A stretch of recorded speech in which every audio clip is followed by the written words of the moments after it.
Alhamdulillah baik. Senang sekali Bu, akhirnya Bu Khofifah bisa mampir di kantor kita yang baru ini. Saya lebih senang lagi. Ini antara Heritage Center ya. Iya, antara Saya Heritage lihat Center. dari halaman depan itu udah terkesima luar biasa. Lalu saya lihat, waduh, gedung ini dipakai apa? Karena indahnya. Yang nantinya Dan mudah-mudahan ini jadi ada legenda. beberapa public space di sini untuk Iya. publik ya. Saya rasa ini akan menjadi epicentrum dari semangat destinasi wisata jurnalisme. Amin. Mungkin Betul. pertama itu Iya, ada di Indonesia. Itu konsep Ya. yang bagus ya Bu. Destinasi wisata jurnalisme. Oke, Bu Khofifah, saya penasaran nih dengan karir Ibu yang ternyata cukup dinamis juga.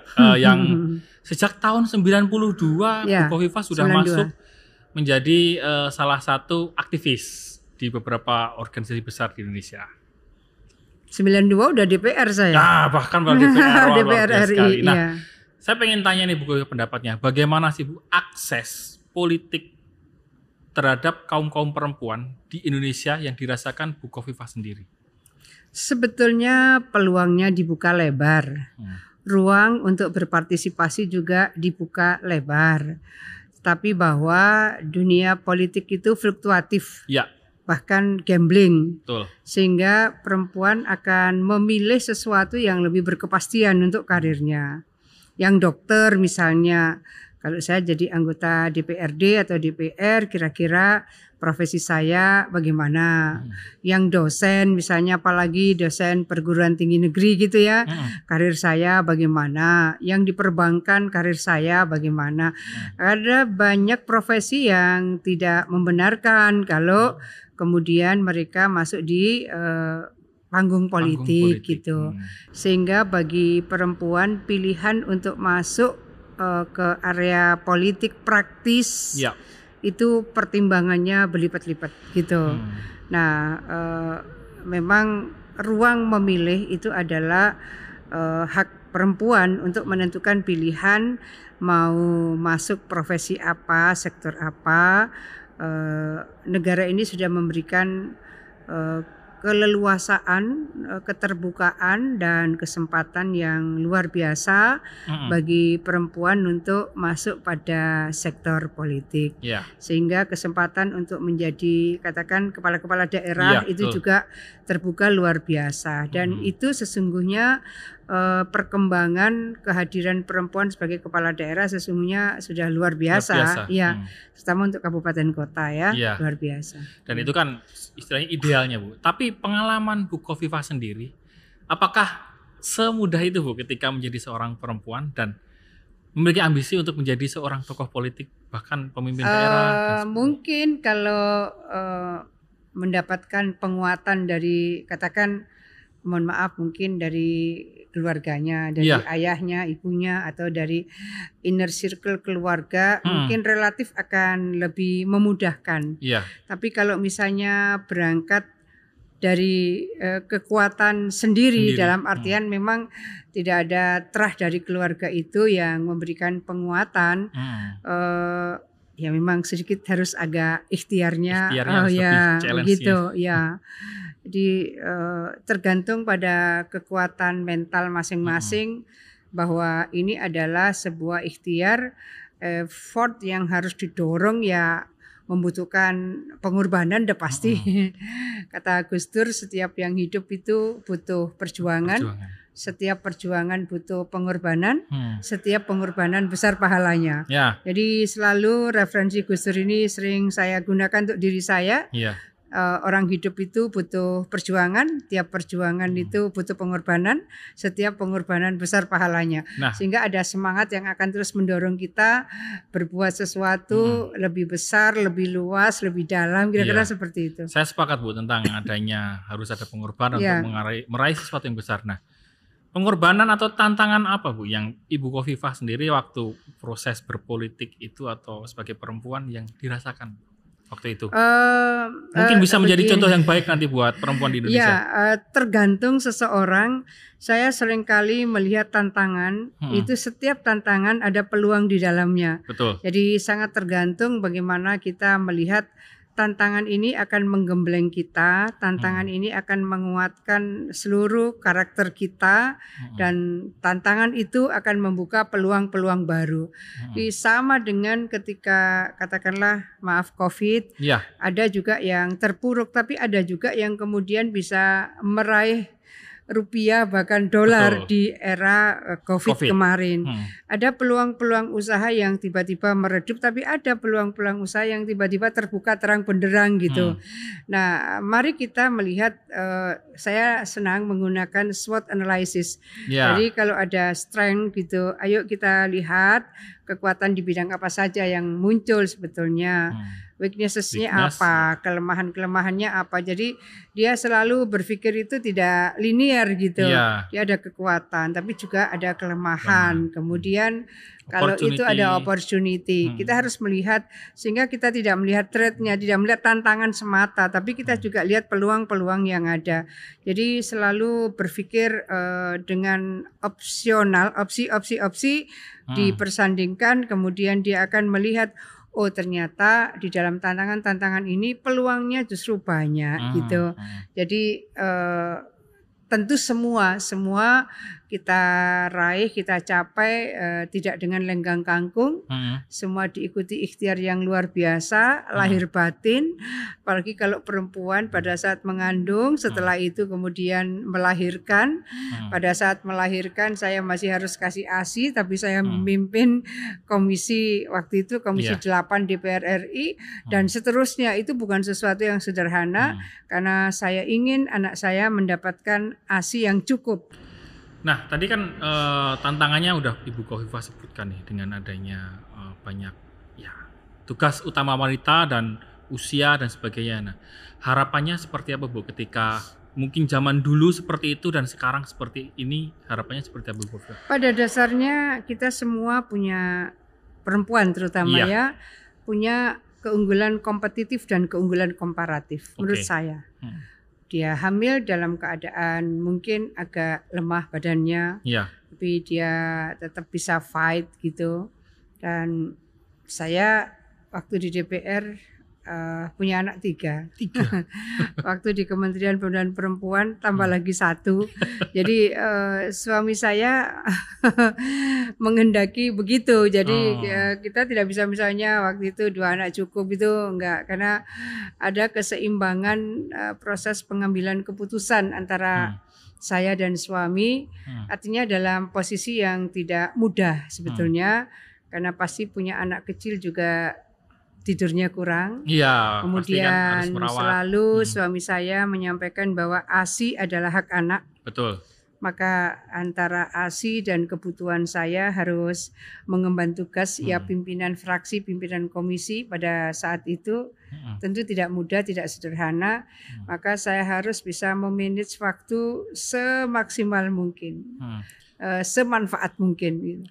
Nah, waktu tantangan seperti itu Bu Khofifah merasakan apakah ada fasilitas negara atau dalam arti negara memberikan fasilitas untuk perempuan untuk berkarir di dunia politik dengan tetap menjalankan fungsinya sebagai wanita. Apakah negara memberi fasilitas seperti itu?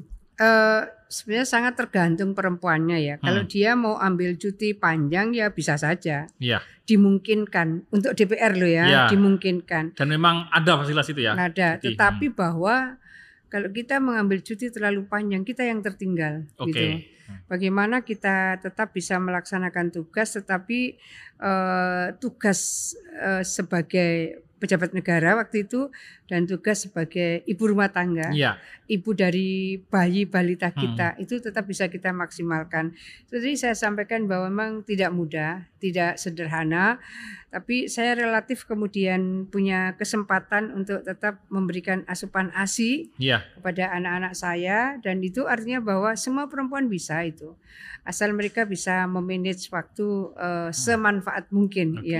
Kemudian kalau sering kita dengar nih Bu bahwa wanita itu memiliki sisi emosional yang lebih dibandingkan dengan lelaki.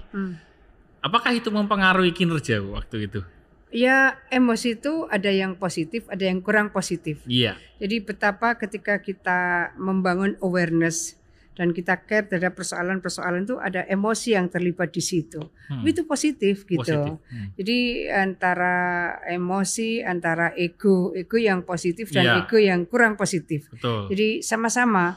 Jadi kalau ego yang positif, pokoknya saya akan berusaha maksimal untuk bisa mencapai ini.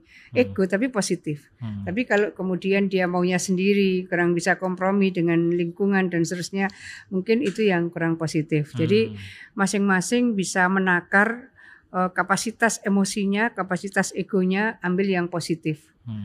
Yang kurang positif dikurangi atau dibuang. Ya. Terus kemudian kalau sebagai seorang pemimpin dan perempuan, Bu, pasti akan terbentur ketika harus memutuskan suatu kebijakan. Ya.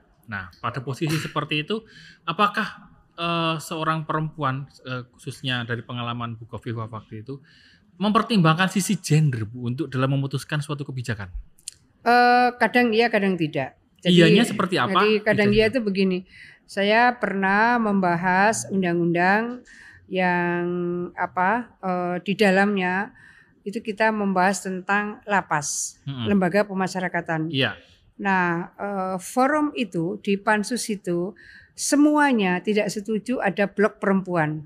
Oke. Kan tidak semua daerah punya lapas perempuan. Iya. Nah, saya mengusulkan ada blok perempuan. Itu semua di forum pansus itu nggak ada yang setuju. Jadi saya berpendapat sendirian.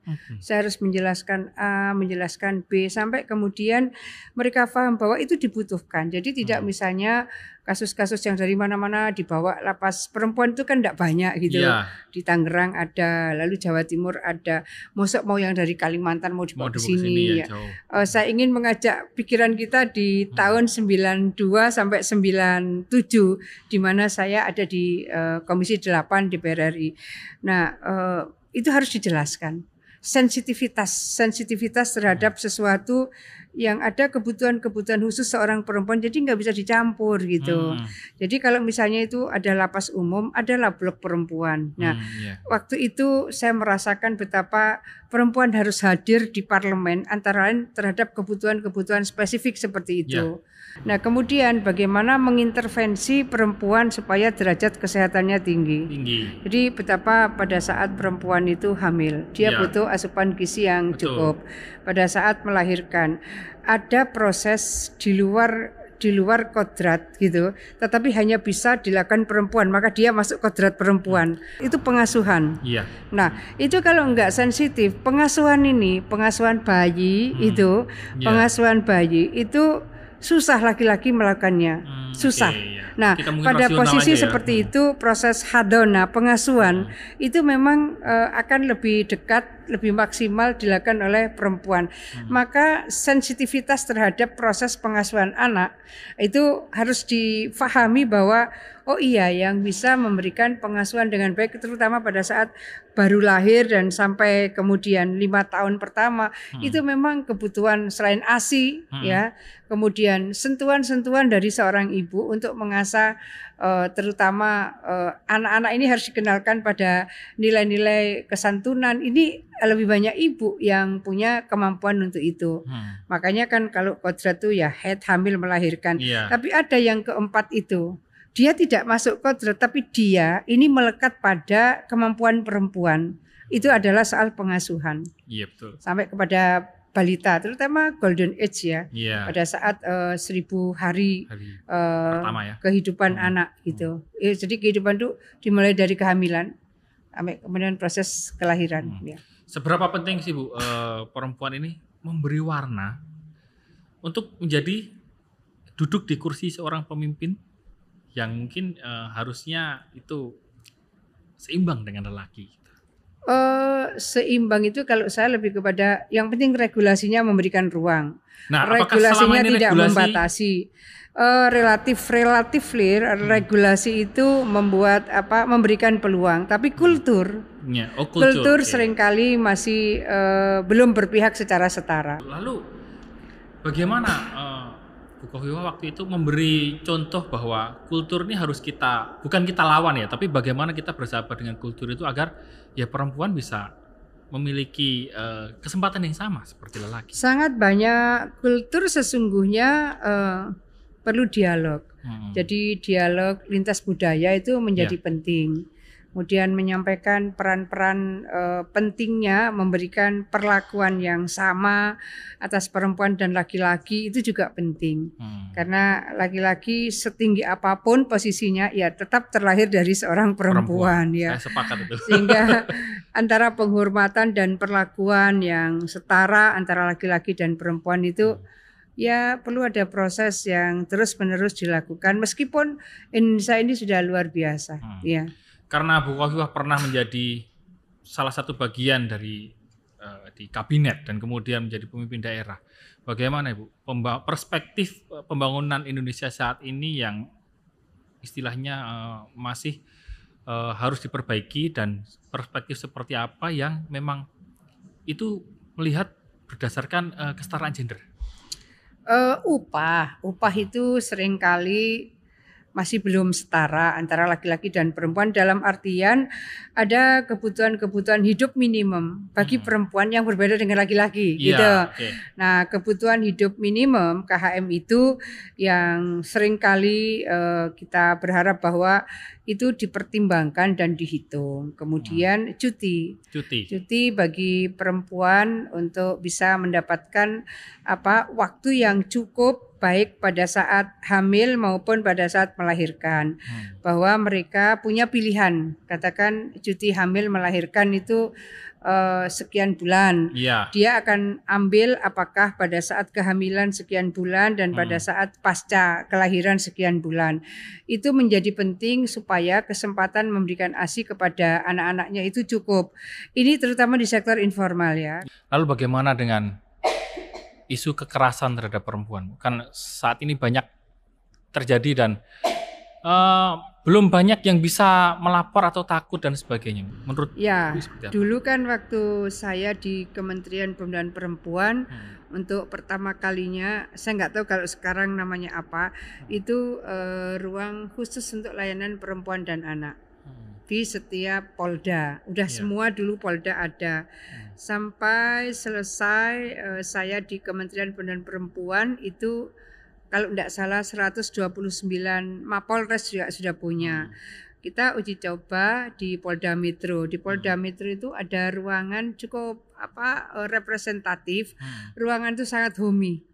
Jadi suasana memang korban KDRT itu jangan dibawa pada suasana yang membangkitkan kembali trauma-traumanya. Itu bisa. Kemudian dulu di RSCM itu ada One Stop Service Crisis Center. One Stop Service Crisis Center itu dulu di RSCM kita diberi kesempatan bahwa korban kekerasan itu enggak menunggu. Jadi dia langsung di VIP terus pelayanannya langsung. Setelah itu terkoneksi dengan shelter. Karena mungkin korban kekerasan itu enggak bisa pulang ya. Ada shelter, kemudian ada pendamping. Jadi dulu sebetulnya sudah terkoneksi seperti itu.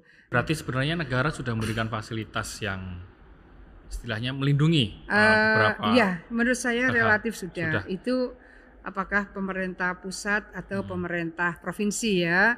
Lalu bagaimana perlindungan perempuan ini upayanya diintensifkan melalui pendekatan agama atau kelompok masyarakat seperti itu? Baiknya sudah lah ya. Kalau ormas-ormas itu sudah melakukan sangat maksimal menurut saya. Yang kelompok muda itu kan ada Fatayat NU, ada Nasihatul Aisyah di Muhammadiyah dan kelompok-kelompok pemudi lain itu rata-rata mereka punya program advokasi cukup bagus. Nah, dari dinamika masyarakat dan kemampuan kelompok advokasi ini ada di beberapa tempat itu belum imbang gitu. Belum imbang.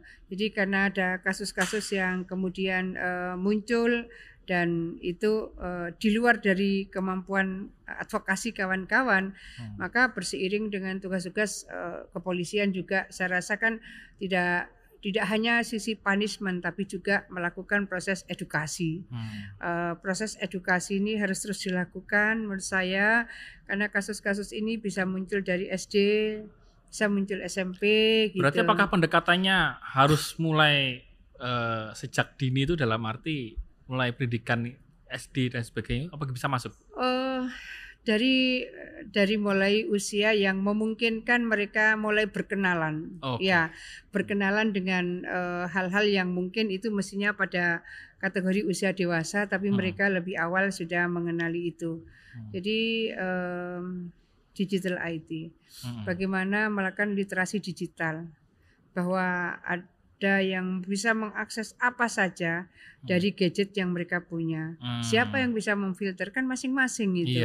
Nah, filterisasi itu akan bisa terbangun kalau misalnya literasi digital juga berseiring. Apa Bu pesannya kepada para perempuan yang takut melapor atau takut cerita, bahkan hanya sekedar cerita aja kadang? Ini sebetulnya harus dilihat juga komunitas masyarakat yang kemudian seringkali memberikan punishment, social punishment. Jadi kalau melapor dia sudah harus kuat mental. Kalau saya melapor nanti ada social punishment yang akan saya terima. Gitu. Social punishment itu bisa begini, bisa begini. Nah, bagaimana kemudian masyarakat juga melihat bahwa ini sebetulnya victim, ini korban. Kalau korban ini jangan diberi social punishment. Korban ini sebetulnya butuh perlindungan kita semua. Jadi mengedukasi masyarakat luas itu juga menjadi penting. Jangan malah kemudian ketika melaporkan malah dibully, ketika melaporkan malah ya mendapatkan social punishment. Hal seperti itu harus dilakukan penetrasi bersama. Ini adalah korban, ini butuh perlindungan, butuh pertolongan, maka jangan dibully. Ayo kita bantu bersama. Dan ini beberapa pertanyaan terakhir Bu. Salah satunya ini, bagaimana pesan Ibu kepada para perempuan di Indonesia yang ingin masuk ke dunia politik atau menjadi seorang pemimpin? Apa yang harus dilakukan? Ya, saya mengambil referensi Imam Ghazali itu membuat pengelompokan menjadi 4. Jadi ada yang orang itu punya kemampuan dan dia tahu bahwa dia punya kemampuan. Rajulun yadri annahu yadri. Kalau dia tahu bahwa dia punya kemampuan, dia akan bisa memaksimalkan kemampuan itu di sektor apa termasuk sektor politik, kepemimpinan dan seterusnya. Kemudian ada orang yang tahu bahwa dia kurang mampu.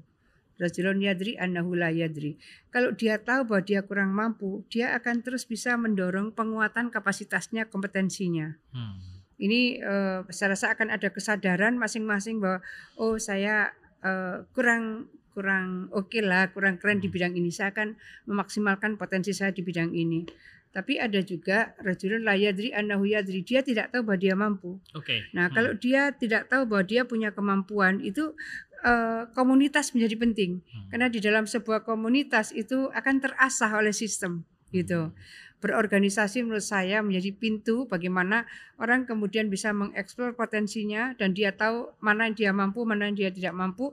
Dan kalaupun dia tidak tahu bahwa dia punya kemampuan, maka organisasi ini akan bisa menjadi exercise dari seluruh proses energi yang dimiliki. Berarti kuncinya itu berorganisasi.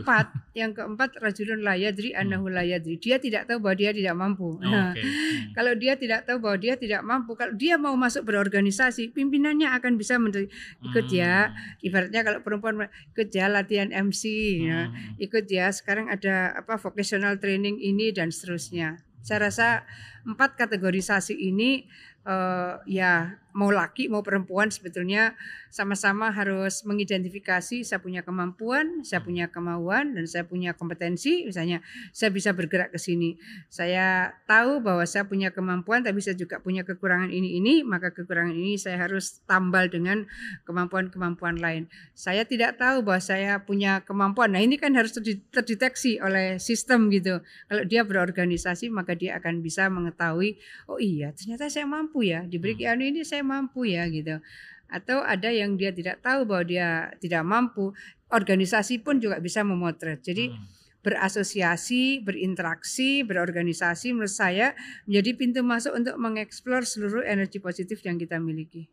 Gender ini gender mainstreaming ya, pengerusamaan gender itu pada dasarnya ya endingnya harus membawa harmonious partnership.